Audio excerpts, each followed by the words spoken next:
Canelo. Canelo. Good fight. I don't expect that from Rico, but maybe a good fight. How did you score it? You're going fast. Tough to say. Canelo, early stoppage that? Huh? Was that an early stoppage? You know which car? I don't think so. I think they save a brutal knockout. Who's next for Usyk? All the best for Usyk. Who do you want to see him fight next? Huh? Who's next for him? Oh, he can fight whoever. He's one of the best. Thank you, guys.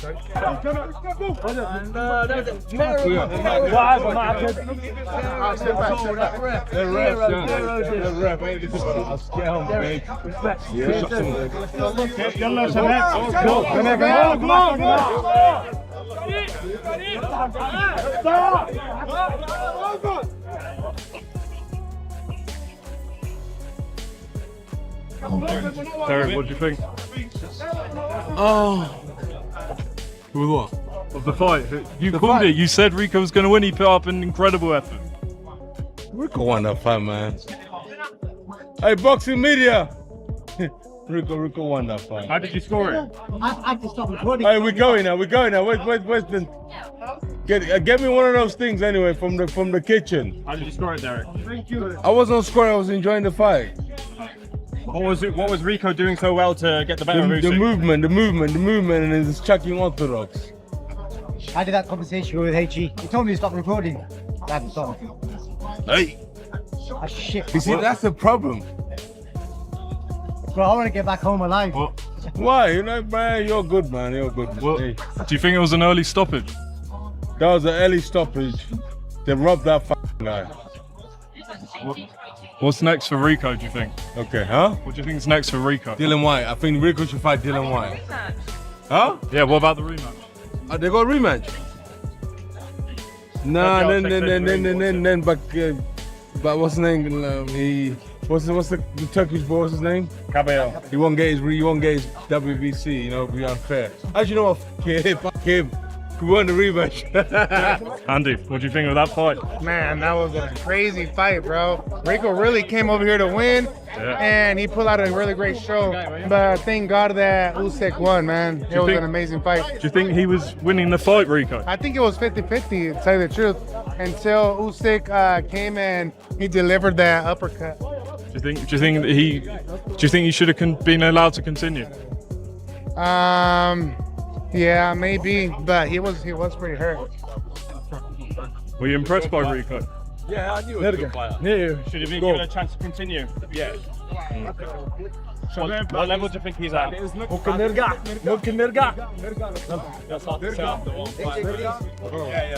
Wait, walk up. Sorry, bro. Shukran. JB, where are you? Any message for Fury? Excuse me, sir. Excuse me.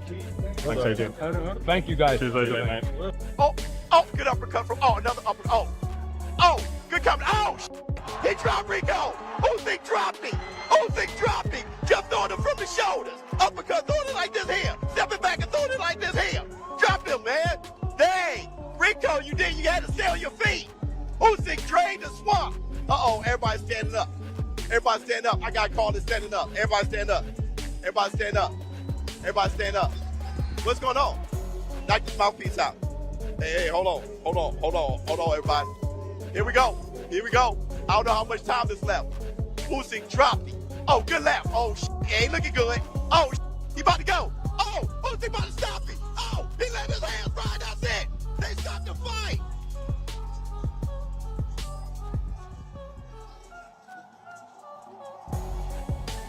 Why they stop the fight? Usyk won. TKO. They stopped it. I wanted to see him go night-night. He struggles to get past that jab, does Oleksandr Usyk, but he does land an uppercut, and he lands another uppercut, but he's still having a fight. Oh, there's a knockdown. That was a big uppercut. And Verhoeven is down now. And he's down. His mouthpiece has gone out. But that is what Oleksandr Usyk needed badly. The mouthpiece is out. The referee will have to call time in. But my God, that is what Oleksandr Usyk needed. He finally finds the opening. He's finally able to drop Rico Verhoeven, whose legs don't look right at all. And they are stalling for time. Absolutely. get the mouthpiece in. And Oleksandr Usyk, what can you do? You've got less than 10 seconds. Can you get rid of him? He backs him up to the ropes. He needs to let the shots go. Another shot goes in. He's backed up in the corner. He's backed up and the referee jumps in. It's stopped. Oh my days. 1-2 from Usyk. He's going for the finish. Rico's in the corner taking shots. And again, more. And that's the end of the round. Referee stops the fight. No way. No way. That's man.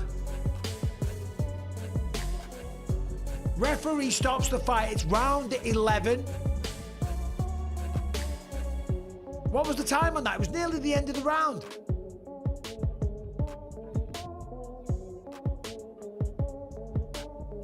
What the heck? I should have put a round timer on the screen. It's a whole thing, man. What do you think? I'm living my life and just in. I ain't putting round timers on. Bro, I don't know if that was corruption. I mean, it was... I mean, he dropped him badly. Rico was hurt. He followed up. I've seen stoppages like that a lot in boxing. But when you consider that this is for the undisputed, multiple titles as well, I believe. Heavyweight boxing championship. Fights don't get, or titles do not get any more prestigious than this. Let the man go down to his knees. Let him get dropped. I mean, it was a beautiful series of punches. Bump, bump, bump, steps back here, uppercut as Rico was coming forward, falls to his knees, head through the ring, the ropes. Beautiful shot. Let's have a look at it here. Backing up, boom, there it is again. And another one. Backs up again. 1, 2, pop, pop, pop. Uppercut coming. There it is. Usyk didn't even land the last 2 punches. He didn't even land the punches and the referee jumped in. They just showed it in slow motion. He didn't even land the punches and the referee jumped in, bro. He didn't even land the punches and the referee jumped in. Yo, Patty C in the super chat dropping that half a dub on your boy Blues. That was one of the weakest stops in history of boxing. That was disgusting. That was disgusting. That was disgusting, man. Oh, big left hand from Usyk. Oh, he's about to knock him out here. Left hand, right hand, left hand, right hand. And the referee's jumped in and waved it off on the bell. The referee stopped it right on the bell. That's not right. That's not right. That's not right. You should have let him out that round, but Usyk knocked him out there, guys. Usyk won by knockout. But I tell you what, that nearly went very, very, very wrong for Oleksandr Usyk. This was crazy. What the hell? That was very, very, very tough. The hardest fight of Oleksandr Usyk's career by a mile. He was arguably about to lose that fight until the stoppage. They probably should have let Verhoeven out of the round. It's not corruption. Verhoeven was getting battered there at the end of the round, but they should have let him out the round. They should have let him into the final round of the fight for sure, because he was on his feet still. He didn't go down. I thought that was unfair. Usyk slowed down a hell of a lot. We got so much to talk about, people. Damn. The highly anticipated showdown between Oleksandr Usyk and Rico Verhoeven has finally come to an end. And here's how boxing legends reacted to the matchup. Meanwhile, Terence Crawford had previously leaned toward Usyk before the fight, expecting his experience and adaptability to play a major role as the rounds went on. I think, he's going to go out there and do whatever he wanted to do. I think Rico going to be tough at first, but I think Usyk with his experience, he's going to figure him out fairly early, and I don't know, we're going to see for a good fight. On the other hand, Teddy Atlas strongly favored Usyk, pointing to the massive difference in professional boxing experience between him and Rico. While Atlas respected Rico's size, physical strength, and kickboxing background, he still believed Usyk's championship pedigree and proven success at the highest level would be the defining factors in the matchup. Verhoeven is a legendary kickboxer, but he's had one pro boxing fight, and he won. In 2014. Yeah, against a handpicked guy. So he's 1-0, and he's not going to be 2-0. We got a better chance of seeing King Tut make a comeback than we do of seeing Verhoeven pull off, which would be beyond the upset. But it's an event, and if anyone deserves a little break look, you don't take anyone for granted. He's a big, strong guy, Verhoeven. He's in good shape. He's physical. He's game. You know, he's experienced in the kickboxing realm. You don't take anyone for granted, but he doesn't figure to have any chance against Usyk. Just before the fight, Teddy Atlas favored Usyk, pointing to his history of winning world titles, Olympic gold, and undisputed championships across multiple divisions. Atlas also believed the matchup looked less challenging on paper compared to the elite opponents Usyk has consistently faced throughout his career. If this turns out to be easy, which I think it will, but he deserves an easy one. He's earned it. He's unified the heavyweight title twice. He unified all the cruiserweight belts. You know, he won a gold medal going back in the Olympics. I mean, the guy does nothing but win, and he fights everybody. So he deserves, you know, a little bit of an easy one, if it turns out to be that way. Meanwhile, Eddie Hearn warned that Rico's size and power made the matchup dangerous despite the gap in experience. Hearn also emphasized that heavyweight boxing always carries risk once clean punches begin landing, no matter the difference in experience between the fighters. You know, I think it would be one of the great upsets, but he is a competitor. He is a giant of a man, and he can whack. But he's fighting Oleksandr Usyk. But you know, it's one of those few divisions where anything can happen. It's not like, you know, if this was a lightweight fight or a middleweight fight, it's very difficult to see unless there's just some huge puncher. Like the reality is, if Rico lands clean, it's a problem. At the same time, Max Kellerman argued before the fight that Rico did not necessarily need a clear victory to leave a lasting impression against Usyk. Kellerman also believed that a strong and competitive showing alone would be enough to change how many people viewed Verhoeven heading into the matchup. It would be a big win for Verhoeven if it is competitive. Verhoeven has more paths to victory. He can win the event in more different ways than Usyk because he doesn't have to technically win. With that, Derek Chisora appeared far more open to Rico's chances than many others discussing the matchup before the fight. Chisora also argued that Verhoeven's size, strength, and physical style could make certain moments of the fight far more uncomfortable for Usyk than people initially expected. Watch this. I think Usyk loses this fight in Egypt. Oh, shut up, Derek. You know you don't. So Verhoeven would beat you then, right? Mate, maybe so. But I'm telling you, he might beat you. He's going to beat you. However, Peter Fury praised Rico's preparation, saying he arrived in the best shape and condition of his career after a long training camp. Fury also made it clear that he viewed Rico as much more than just a crossover fighter, highlighting the discipline, experience, and dedication he brought into the matchup. You know, we've got an exceptional Rico, you know, he's gone above and beyond. And the reason, and look, he's not had a 3-month training camp, he's had a 6-month training camp for this. And the thing is, Rico is in the best condition, the best shape of his life. And believe me, he's impressed me with what I've seen.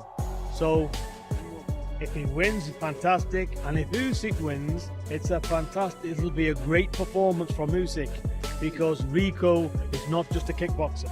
At the same time, Jai Opetaia acknowledged that Rico's size and physical strength made him a dangerous opponent, even while favoring Usyk to win. Opetaia also suggested the matchup carried genuine risk because of Verhoeven's power and unpredictability in the heavyweight division. You know, the guy he's fighting, Rico, he's a big lad and he's a dangerous dude. So, you know, Usyk's obviously the GOAT and I see him winning. You know, I see him outboxing him. You know, to be honest, I didn't know too much about Rico until this fight because, you know, it's a different type of world. But, you know, it's still dangerous, bro. You know, you got to be switched on. And by the looks of things, he's been training hard and he's staying ready. Adding another reaction, Tony Bellew had already warned that a Rico victory over Usyk would go down as one of the biggest upsets in boxing history. Bellew also described the challenge facing Rico as one of the toughest crossover tests the sport has seen in years. Rico Verhoeven is to defeat Oleksandr Usyk. It will be the greatest victory in boxing history. Yes, it's the second professional fight on paper, but this is a guy whose second professional fight is against the undisputed unified former cruiserweight champion of the world, the current undisputed unified heavyweight champion of the world. He's undefeated. Nobody has been able to touch this guy. It's peak Oleksandr Usyk. He's just defeated a man who's 20 stone and 6'9" in Tyson Fury twice. He's just defeated a record machine in Daniel Dubois who was on the run of his life. This isn't a guy who's washed up having a comeback fight against somebody. This is a guy in his peak and in his prime. Put that into perspective. If Rico Verhoeven is to do this, it's off the Richter scale. This is bigger than Buster Douglas knocking out Mike Tyson. That's how big this is. This would be the greatest shock in boxing history. However, Malik Scott viewed Usyk as one of the greatest fighters to compete across multiple weight divisions heading into the matchup. Scott also believed Rico needed to make the fight physical from the beginning to prevent Usyk from fully controlling the pace and rhythm of the action. Rico is going against, to me, probably can be considered one of the best fighters of all time in every weight division. He can have some good moments. If I was him, I would go with the Jared Sword mentality. Make Usyk brush it off and don't allow him to think, because if Usyk is, if he allow you to think, give you time, that means he's going to destroy you. Furthermore, Tony Bellew expected Oleksandr Usyk to approach the matchup with patience instead of forcing aggressive exchanges early against Rico Verhoeven. Bellew also emphasized that Usyk's smart and calculated style would likely play a major role in controlling the pace of the fight. I think this fight will be very exciting for the 6, 7, maybe 8 rounds it goes. I think Oleksandr Usyk will not want to go in there and really, he never really goes in look to do damage straight away and early. I think he'll have a look at Rico Verhoeven, he'll download what he's doing, he'll figure out what the feints will do to him, which side he'll draw him on, you know, he'll hit certain parts of the body. He's going to show you feints that make you do certain things and go in certain strategies and formations of which way you'll play it. Once he's downloaded all this, he'll get rid of Rico Verhoeven. Adding another perspective, Tom Aspinall argued that Rico was being underestimated because of the gap in boxing experience. Aspinall acknowledged Usyk's technical advantage, but still believed Verhoeven's size, power, and extensive combat background made him dangerous enough to shift the fight at any moment. I mean, I think Rico's getting wrote off. Did you come across him? Listen, I've been training with Rico for the last 10 years, so I'm obviously pretty Rico biased. Rico's a good friend of mine. But he's a big man. He's had a lot of fights. Fair enough that he's fighting a different sport. But he can, like, if he hits him, it could be over. Do I think that Rico's a better boxer than Usyk? Absolutely not. I'm not saying that at all. But I think that he's getting wrote off and he's definitely got a chance of winning. From a more technical standpoint, Chris Mannix questioned how Rico's kickboxing style would translate against Usyk's elite boxing skills before the fight took place. Mannix also highlighted the gap in boxing experience and overall ring IQ as one of the key factors shaping the matchup. Rico is not a real boxer. He is arguably the greatest kickboxer who ever lived. I mean, I think that's in the discussion if I'm channeling my inner Todd Grisham, but he's not a real boxer. I've watched his highlights. A lot of his knockouts come from kicks. So if he's not allowed to kick, which I assume he's not, then I think he's going to have a lot of problems. Look, he's got some pop. I've seen it in that right hand, but I think lumbering applies well to Rico Verhoeven. Like he telegraphs that right hand. I don't think Oleksandr Usyk is gonna have a hard time seeing it coming. This to me would be the biggest upset ever in boxing history. From a different point of view, Gabriel Rosado believed Rico's unorthodox style could still cause problems for Usyk despite the gap in experience. Rosado also explained that unusual angles and unpredictable movement can sometimes make fights difficult, even for the most accomplished champions. A guy that's so accomplished like Usyk, and then you're fighting a guy that is only his second pro fight, and he's doing a bunch of punching from weird angles. So it can be a little embarrassing because it's not the same, it's not the basic boxing style. Yeah, so you could probably get hit with weird shots that are coming from all crazy angles, him stepping off. So it could probably present complications for Still, Terence Crawford pointed out that Usyk's long career at the highest level has prepared him for the huge expectations and pressure that come with fights like this. Crawford also believes Usyk's calm mindset and experience in high-stakes moments give him a significant edge heading into a matchup of this magnitude. To the pressure, you got to understand, like, Usyk been having a lot of pressure on him since the Olympics, since winning the Olympics, since, you know, going up to heavyweight and beating Fury, and all the things that he's been doing in the ring. So he's used to the pressure. It's no pressure for him. Now, the spotlight turns to what may be the final chapter of Oleksandr Usyk's legendary career. Potential matchups against the winner of Daniel Dubois versus Fabio Wardley, along with a possible trilogy fight against Tyson Fury, are still being talked about before he eventually retires. Meanwhile, Rico Verhoeven seems fully committed to continuing his journey in professional boxing after gaining major attention from this crossover showdown. So, what's next for both fighters from here? Share your thoughts in the comments below, and don't forget to like, subscribe, and turn on notifications for more boxing content and updates.